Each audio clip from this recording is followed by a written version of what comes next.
All right, ladies and gentlemen of the YouTube citizens, y'all know who this is. This is your boy Dash, the True Inferno.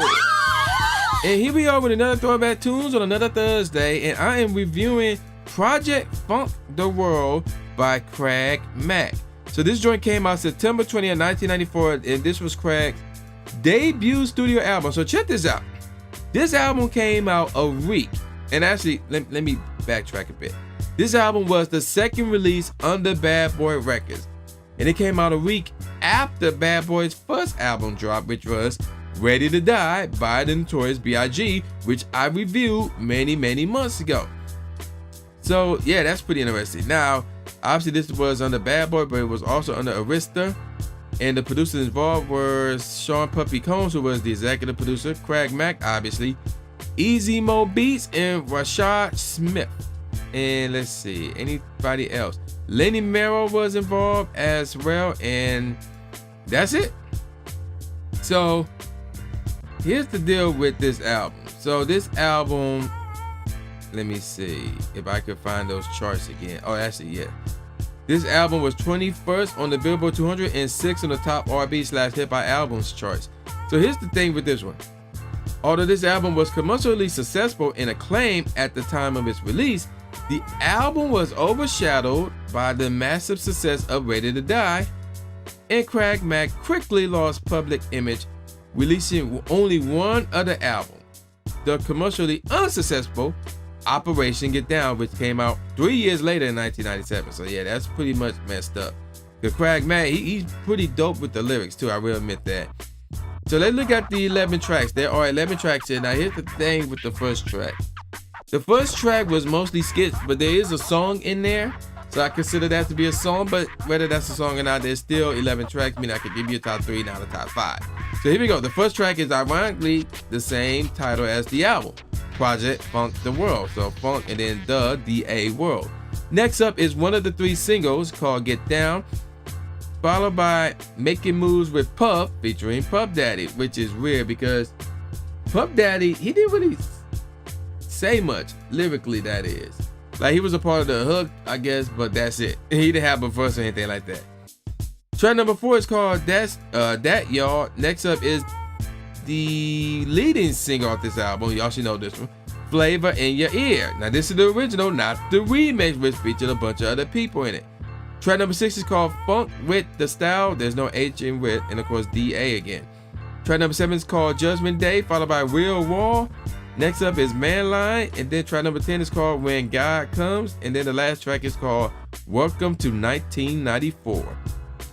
Alright, so let's look at the 3 singles. So the leading single obviously is Flavor in Your Ear. We all know this one without question, mostly because of the remix, in my opinion, but I had to, be honest with you guys.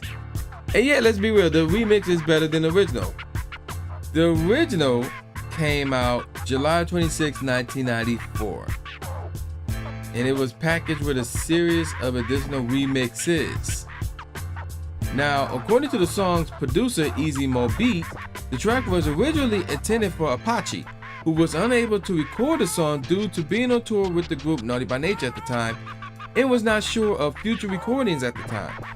As a result, Mo B gave the instrumental to Craig Mack after Bad Boy Records founder Diddy gave him a substantial amount of money for the instrumental. Now, the remix of the song features performances by B.I.G, LL Cool J, Rampage, and Busta Rhymes. We'll get more on that later. It also contains Puff Daddy as a promoter and brief appearance by Keisha Spivey, whoever that was. The video features guest appearances by Daz EFX, Mike Geronimo, and Irv Gotti. Wow. Although none performed on the song. The music video was directed by Craig Henry, and it received, the song received a Grammy Award nomination for Best Rap Solo Performance at the 37 Grammy Awards in 1995, losing to UNITY by Queen Latifah. This song, I'm assuming this is the original, appeared on Bad Boy's 10th anniversary The Hits album. Now let's talk about the single itself. So it peaked at number 9 on the US Billboard Hot 100. It was number 4 on the US Billboard Hot R&B/hip hop songs and number 1 on the US Billboard Hot Rap Tracks. By the end of the year, 1994, it was 81st on the US Billboard Hot 100. And let's see.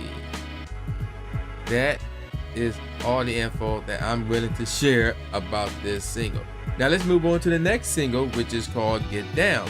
This joint came out December 12th, 1994. Okay, so, and obviously there was a music video, by the way, let me go back to Flame Your Ear.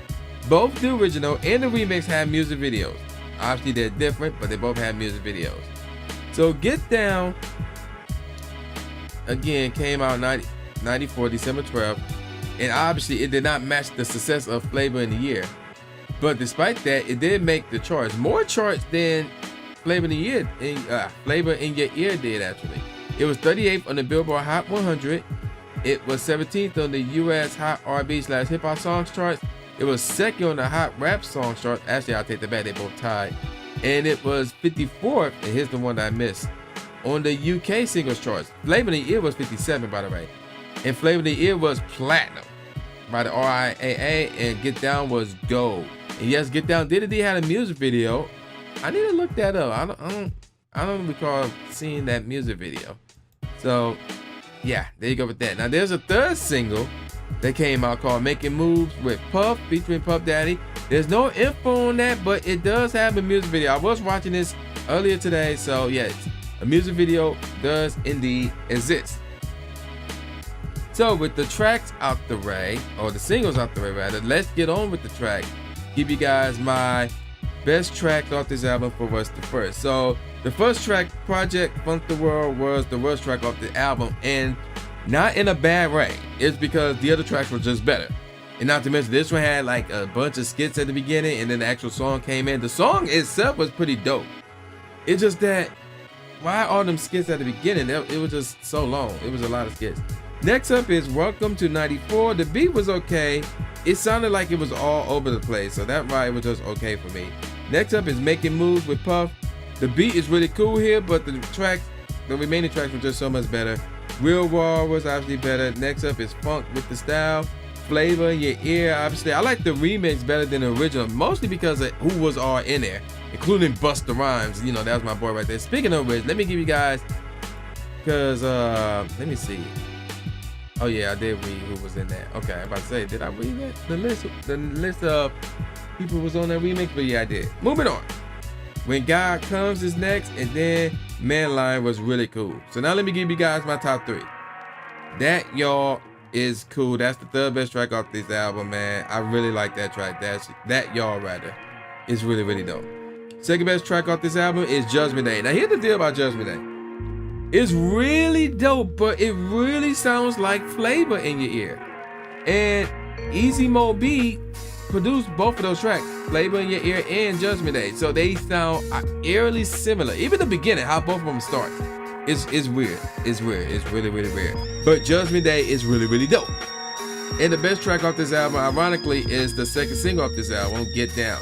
This beat is really dope. I was like, oh man, this joint is really dope right here, man. So yeah, Get Down, without question, the best track off this album. Now, as far as professional rating, not ratings, AllMusic gave it 4 out of 5 stars. That's it. So, what do I give this album? I'm gonna have to give it 4 out of 5 stars as well. Like, just about every track on here is dope.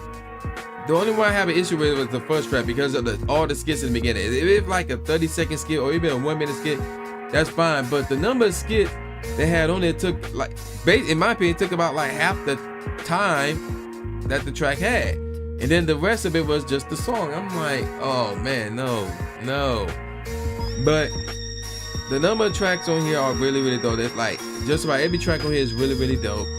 Nothing here is legendary. Obviously, Flavor is a classic, but nothing here is legendary. That's why I gave it 4 out of 5 stars. I recommend that you download it and keep it. If you want to buy a physical copy, go ahead and knock yourself out. So with that said, man, y'all know who this is. This is your boy, the new Jay Gatsby, aka the new Stephen A. Smith, saying peace out, y'all, and I'll see y'all next time. Yeah.